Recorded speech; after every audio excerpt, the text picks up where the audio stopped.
"Good morning," said Mrs. Frisby. "Ah, Mrs. Frisby, good morning indeed. Too good is what I'm thinking." The shrew was holding a stalk of straw, which he now thrust into the earth.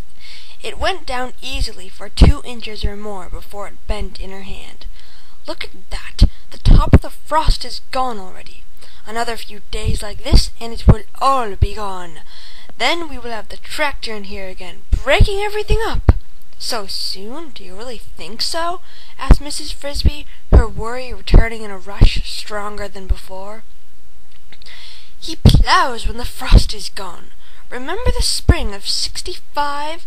That year he ploughed on the 11th of March, and on a Sunday at that. I moved down to the woods that night, and nearly froze to death in a miserable hollow log. And that day came after a week of days just like this." Mrs. Frisby did remember it. Her family, too, had shivered through those chilly nights. For the fact was, the earlier moving day came, the colder the nights were likely to be. "Oh dear," she said, "I hope it doesn't happen this year. Poor Timothy's too sick to move." "Sick, is he? Take him to Mr. Age's." "I've been myself, but he was too weak to get out of bed, and still is." "I'm sorry to hear that. Then we must hope for another frost, or that the tractor will break down. I wish someone would drive a tractor through his house and see how he likes it." So muttering, the lady shrew moved off, and Mrs. Frisby continued across the garden. The remark was illogical, of course, for they both knew that without Mr. Fitzgibbon's plough there would be no garden to live in at all, and there was no way he could turn the earth without also turning up their houses. Or was there? What the shrew had said was meant to be sympathetic, but it was not helpful.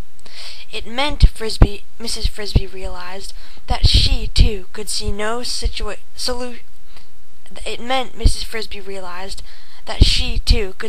solution to the problem.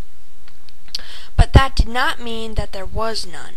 She remembered something her husband, Mr. Frisby, used to say: "All doors are hard to unlock unless you have the key." All right, she must try to find the key. But where? Whom to ask? And then, as if to make things worse, she heard a sound that filled her with alarm. It came from across the fence in a farmyard, a loud, spluttering roar. It was Mr. Fitzgibbon starting his tractor. The end of Chapter 4. Thanks for listening, guys!